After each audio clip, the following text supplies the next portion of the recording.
नमस्कार, आप देख रहे हैं न्यूज़ ऑफ बिहार। पंचायती दौर चुनाव का दौर शुरू हो चुका है। एक लोकतंत्र का महापर्व इसको मानिए, ये 5 साल में आता है। यानी जनता को अपना अधिकार होता है कि मैं किस तरह का लीडर को चुनूं जो हमारे सुख में दुख में हमारे काम आए, हमारी आवाज़ को बुलंद करे, पंचायत का विकास हो, हमारा पंचायत कैसे आगे बढ़े। इन्हीं मुद्दों पर शिवहर ज़िले के अंदर में एक सुगिया कसरी पंचायत आता है, जहाँ का युवा मुखिया भावी प्रत्याशी है जो तंजीम अहमद है। किसी भी नाम का मोहताज नहीं है, किसी पहचान का मोहताज नहीं है, और शिक्षा व्यवस्था को लेकर MBA किए हुए हैं, जो एक अपने आप में बहुत बड़ी बात है। जो पंचायत के चुनाव लड़ने जा रहे हैं, शिक्षक जो विशेष युवाओं का पंचायत चुनाव में आना, ये शुभ संकेत है। आइए मैं उनसे आपको रूबरू कराते हैं, उनका विज़न क्या है, उनका मिशन क्या है, और किस तरह पंचायत चुनाव में अपने आप को पेश करेंगे, जनता के लिए क्या करेंगे। न्यूज़ ऑफ बिहार परिवार में आपका स्वागत। तंजीम जी, धन्यवाद। अभी आप पंचायत चुनाव करीब आने वाला है और आप चुनाव लड़ने के लिए पूरी तरह से रेडी है। और रेडी क्या है कि आप जनता का आशीर्वाद आपको जैसा प्राप्त हो रहा है उस तरह पे आप चल। आपका विज़न क्या है सर?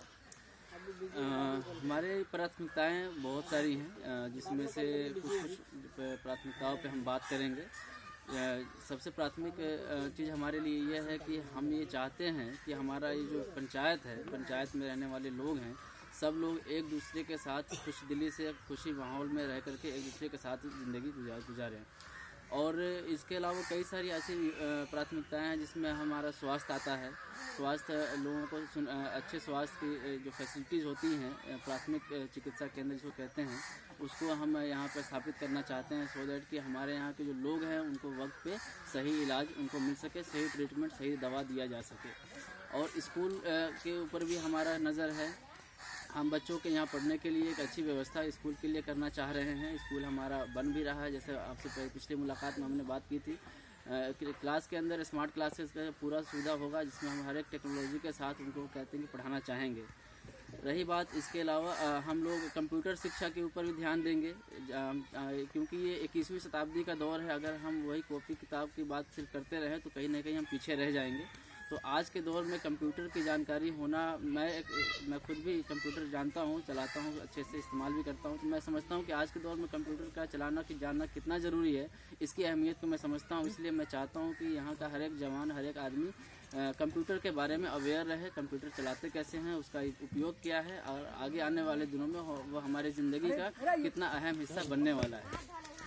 सर, बहुत सा सामने ये देखने को मिलता है कि आदमी जो पंचायत चुनाव या कोई भी चुनाव आता है, घोषणा पत्र जारी करने के बाद उस घोषणा पत्र पे बहुत ही कम काम होता है। लेकिन आप अभी चुनाव जीते नहीं है, चुनाव मैदान में अभी आप आ रहे हैं, एंट्री किए हैं। इससे पूर्व में आप जो भी घोषणा पत्र किए सभी पे काम करना शुरू कर दिए हुए हैं। डेफिनेटली हमने जो हमारी प्राथमिकताएं थी वो ये थी कि हमारा गांव रोशन हो, तो हमने गांव में स्ट्रीट लाइट लगवाने का काम किया है। पूरे पंचायत में लगाया? पूरे पंचायत में हमने लगवाने का काम किया है। और हम ये भी चाहते हैं कि RO का कहते हैं कि स्वच्छ जल हर एक लोगों को मिले, तो चौक चौराहे पे हम लोग RO लगाने का भी काम कर रहे हैं। उसका भी काम हाल फिलहाल 1-2 दिन में मेरे ख्याल से शुरू हो जाना चाहिए। यानी आप चुनाव से पहले, एक बहुत बड़ी बात है कि चुनाव से पहले ये पूरे पंचायत को रोशनी से भर दिया गया है। और एक और बात ये सामने आ रही है कि हर परिवार को LED बल्ब भी दिया जा रहा है। बिल्कुल, LED वितरण का काम हमारा चल रहा है। कुछ वार्ड में हमने कंप्लीट कर लिया है उसको, कुछ हमारा चंद वार्ड बाकी है, जिसमें हम आने वाले 2-4-5 दिन के अंदर में हम उसको भी सुनिश्चित कर लेंगे। LED बल्ब से ये होगा कि बिजली का बचत भी होगा, और पंचायत में जो भी लोग बिजली इस्तेमाल करते हैं उनका भी बिल बहुत कम आएगा। ये बहुत बड़ी बात है। आइए इनसे और जानते हैं कि शिक्षा व्यवस्था को लेकर इनका प्लानिंग क्या होगा। सर, शिक्षा व्यवस्था को लेकर के जो मैं अभी तक देखता आया हूँ, हमारे यहाँ तो उस तरह का स्कूल नहीं है।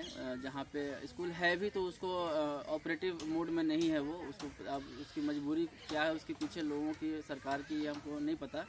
तो हम लोग खुद का अपना एक स्कूल बना रहे हैं, जिसमें हम बच्चों का मैक्सिमम टू मैक्सिमम। इस शिवहर जिले का बहुत बड़ी खबर निकल सामने आ रही है कि ये अभी चुनाव दौर तो शुरू हुआ है, किसी भी पद पर न होने के बावजूद भी अपने पंचायत वासियों के बच्चों को शिक्षा व्यवस्था के लिए इन्होंने स्कूल का व्यवस्था कर दिया है।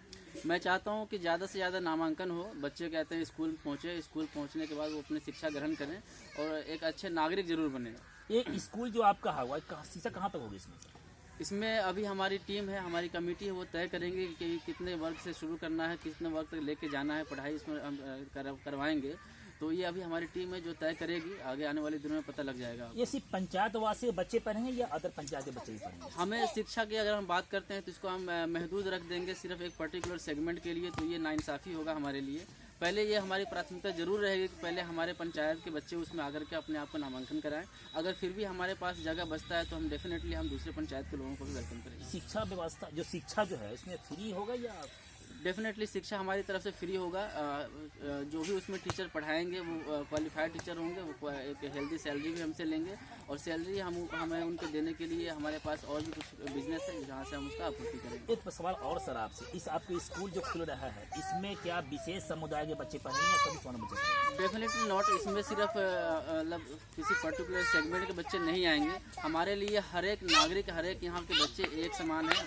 मेरे भाई हैं, मेरे बच्चे हैं, मेरे आस पड़ोस के लोग हैं। इसमें किसी भी तरह का भेदभाव नहीं हुआ कि हाँ इनको हम नामांकन देंगे, उनको नामांकन नहीं देंगे, ऐसा कुछ नहीं है। इन्होंने एक बहुत बड़ी बात इन्होंने कही है खुल के कि ये जो स्कूल खोला जा रहा है ये सिर्फ पंचायत के बच्चों के लिए तो है ही, लेकिन अगर मौका मिला तो हम आगे भी इस चीज़ को जारी रखें। लेकिन इस टाइम में इस स्कूल के अंदर में इस सभी समुदाय के बच्चे यहाँ पे तालीम हासिल फ्री कोर्स कर सकते हैं, ये बहुत बड़ी बात है।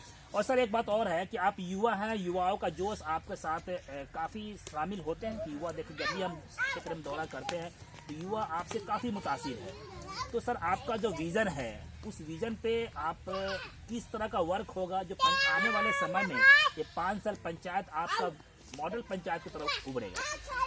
हम अपने पंचायत को अपने माननीय प्रधानमंत्री जी के इशारे की ओर हम भी अपने पंचायत को लेकर जरूर चलना चाहेंगे। वो हमारे माननीय प्रधानमंत्री जी कहते हैं कि आत्मनिर्भर भारत की बात करते हैं, तो हमारा उनके इस सपना में हमारा थोड़ा सहयोग होगा कि हम अपने पंचायत को आत्मनिर्भर बनाने की कोशिश करें। पंचायत आत्मनिर्भर बनेगा तभी हमारा देश आत्मनिर्भर कहलाएगा।